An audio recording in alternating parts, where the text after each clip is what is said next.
যতক্ষণই হসপিটালে আছি ততক্ষণ তো এইসব খাবারই তো খেতে হবে, তাই না? হ্যাঁ, দেখা যাক দেবীমার কখন কৃপা হয় আমার ওপর। আমি রাখছি, পরে কথা বলবো। রাম রাম রে, আমাকে না তুই কোথায় ফাঁসালি বাবা।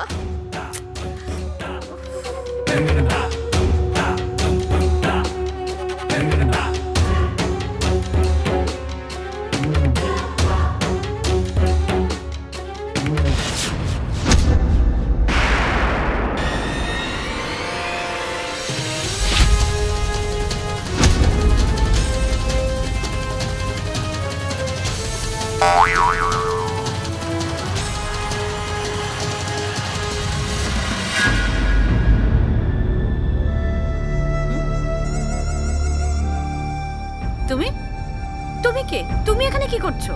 আমি আপনার জন্য খাবার নিয়ে এসেছি, কিন্তু আপনি ওদিকে কি লোকাচ্ছেন? হ্যাঁ, তোমাকে আমি বলবো? তোমাকে? তুমি আমাকে প্রশ্ন করবে? তুমি বলবে? দেখুন, আমার দায়িত্ব আপনার খেয়াল রাখা, আর আমার দায়িত্ব পালন করার জন্য আমার যেটা করা উচিত আমি সেটা করব। আর আমি ভালো করেই জানি আজ আপনার ডিসচার্জ হবে, তার মানে এই নয় হসপিটাল থেকে চলে যাওয়ার পর আপনি খাবার দাবারের খেয়াল রাখবেন না। তাড়াতাড়ি চকলেটটা দিন। আপনার পরিবার আপনাকে নিয়ে টেনশন করছে আর আপনি এখানে বসে চকলেট খাচ্ছেন। দিন আমাকে চকলেটটা। আরে তুমি কে এটা কেড়ে নাও? আরে পরিবারের কেউ যদি হসপিটালে থাকে তাহলে পরিবারের অন্য সদস্যরা তো টেনশনে থাকবে, তাই না? আর বাড়ির লোককে এরকম টেনশন দেওয়ার আপনার কোনো অধিকার নেই। আর আমাকে টেনশন দেওয়ার জন্য তোমার অধিকার আছে না?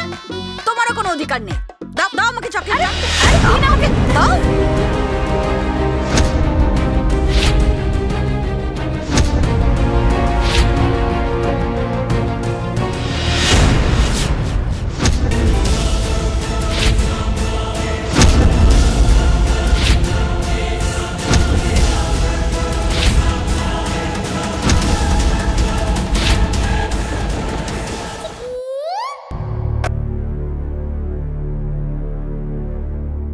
সরি।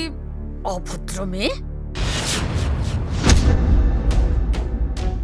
বড়দের সাথে কিরকম কথা বলতে হয়, বড়দের সাথে কিরকম ব্যবহার করতে হয় সেটুকু পর্যন্ত শেখেনি।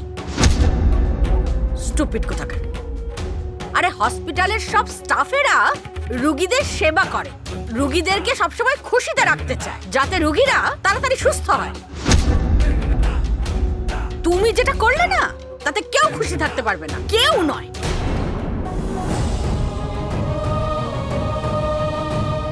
আমারও চকলেট খুব ভালো লাগে, কিন্তু এখন আপনার এগুলো খাওয়া ঠিক নয়।